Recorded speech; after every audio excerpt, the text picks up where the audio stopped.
Here you're looking at the hilt section of one of the swords that I'm going to be presenting to you in this video. And right here, this is the hilt of a rapier. You can see the cross guard. It's unique to other swords, and as well has a knuckle guard that is built in one. And you see right there where the ricasso is, it has two rings or two half rings forming one ring with the ricasso in the middle. And that is so that your finger can go in, which creates better maneuverability and better guidance for the blade. It is a very convenient thing to have, and the Iberians would have liked to do this with a lot of their swords throughout the existence of the Reconquista and as well throughout the Spanish Empire. Other places would as well adopt these kind of hilts. Now right here you can see the sword, you can see the handle. This particular sword that I have right here is shorter than the other sword that I'm going to be showing you. The blade length for this is 25 inches. The overall length for this sword is 31 inches. Now the reason why this sword is short like that is because I had it custom built like that. I wanted it to be small, short, and compact. But I believe that the handle is still a little too small to grip, and it's okay. And you can see right there that it is very good for stabbing, very good for guiding the tip into your enemy.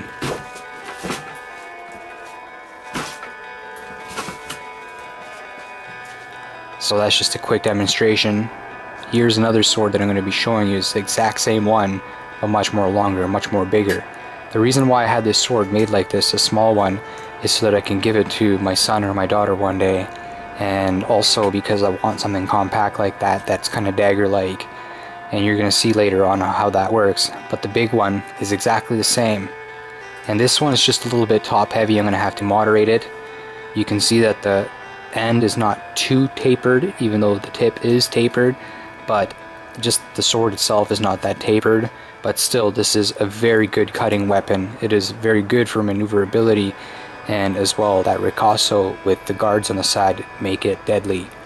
And that big cup that it has helps for the hand protection right here. Now once again, I'm not hitting the target very hard. I'm not trying to use any specific techniques. I'm just showing you what it looks like overall, as well with the buckler.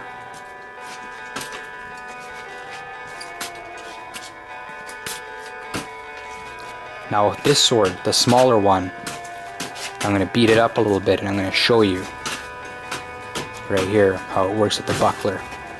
You can see how agile these swords are. They're very good for stabbing. And as well, they're moderately good for cutting. The bigger one that I have is very good for chopping down stuff. But this one right here would be more rapier-like, even though it's very short, like a small sword. The reason why I wanted it very short like that, of course, for a gift, that's why it has a smaller handle. But also because it is very maneuverable, very light, very fast. And it as well is very good for the stabbing, which creates constant stings from the buckler. And with a good buckler, you can see how fast the sword is. Very good for the blocking, very good hand protection. And as well, it's very sharp for the thrusting. But for the hacking, it is still enough to cut the skin and the muscles all the way down to the bone, enough to bleed the opponent out. It may not be good enough to hack light armors away and limbs off, but it is still good enough to get lightly clothed infantry, people who do not have really armor or anything like that. But when it comes to the stab, you can pretty much take out any opponent. And as well, when it comes to an armored opponent, with the buckler, you can have enough protection, you can maneuver enough so that you can possibly get your stab into a nice place. So that's something that you're going to have to do with whatever sword if you're dealing with armor. So might as well have a sword that ideally deals with the thrusts, because you can take out really any opponent with it if you hit them in the right spot, depending on what kind of protection they have. And also, with the moderate cuts, you're able to do enough damage. Now there are certain swords like sabers and a lot of other thrust and hack swords that do a lot of damage as well as thrust, or they just work on hacking.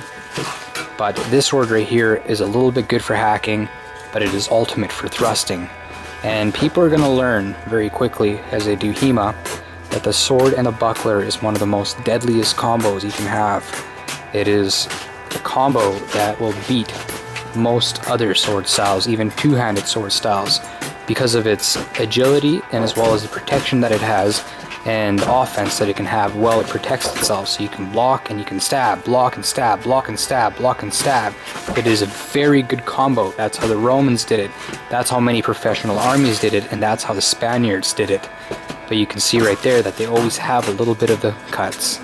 They always have to have the cuts in.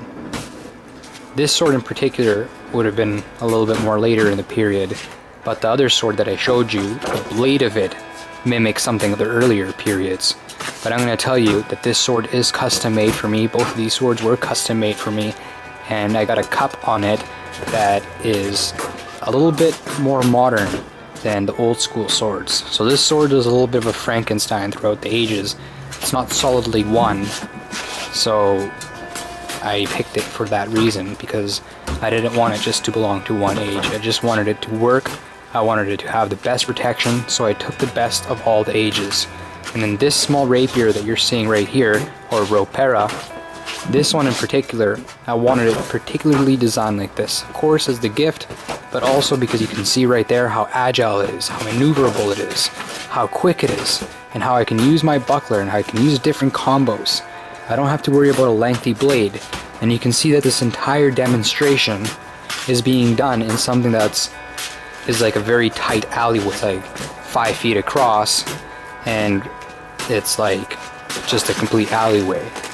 And you can see how maneuverable this sword is, how easy it is to get those thrusts in, and as well as use the buckler, have the protection.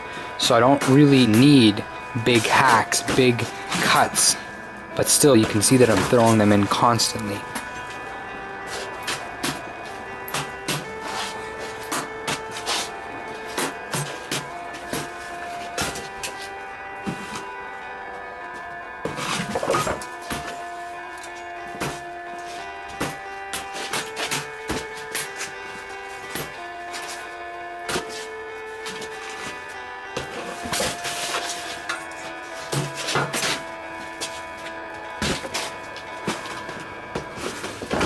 Now, am I tired? Not really. And you can see here in a little bit more slow motion, just trying to slow down these hits. Of course, by this time, I'm a little bit worn out, but not tired.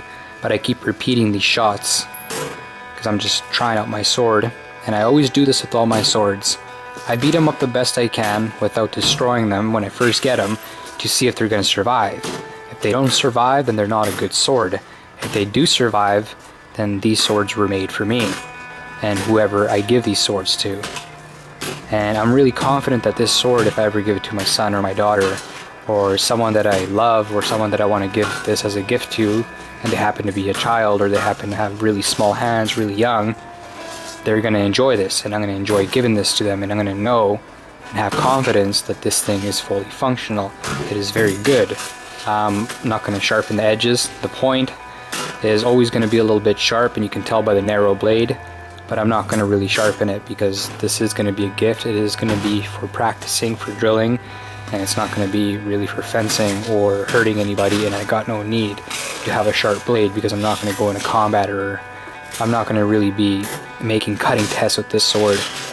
Maybe with the other one I will, but this one in particular is custom, and it really has no historical significance unless you want to go custom about it, because people back then, they had different lengths blades. I'm sure that people in the past would have made blades just like the one I'm using right now, would have had it custom made because they wanted something shorter. A lot of cultures did have shorter swords. The Spanish in particular had all types of rapiers, including shorter rapiers like the one I'm using right now. The conquistadors would have used rapiers like this too, or at least in the later periods, maybe not the very first ones. And yes, people would have used smaller swords like this, 25 inches to 35 inches. Some rapiers went up to 51 inches, even longer than that. I wouldn't want to go any longer than that. People had their purposes, they had their needs, and I have my needs. I want my sword to be a little bit more shorter and still have all the protection of a rapier. Yep, so I'm just giving you the background of people's custom needs, what they would have liked, what they would have needed, and this is simply just what I needed, what I wanted, so I had it made for me. I had two of them made, a regular size one and this small one. Now the small one is like perfect, I really like it, and I think that the big one is just a little bit top heavy. I'm gonna have to get it modified or have it sent back so that the guy can actually put a real folder in there, because it has very good bevels, very good counterbalance system. But the thing is that it could use a good folder. Not this sword. This one in particular, I want it to be a little bit stiff, not too flimsy. That's why it's stabbing really good for a small sword, and it's still able to cut. But the big one in particular is just a little bit too stiff, not flexible enough, and a little bit too heavy. So I think that I'm going to get it modified. So for Wise Warrior's Path 2, thank you for watching my video. This was just a rant, nothing too crazy. Very soon I'll be making a second part to this video, so I can be showing you the swords more up close, telling you what I think, better footage of the swords and other tests that I want to have done. But for now, this is just a quick, rough and ready, right out of the box test that I decided to film, and I decided as well to share with you guys. I'm sorry for any errors in my information or mistakes in my grammar, but this is what I have to show you right now. Until next time, subscribe, come again, take care and goodbye.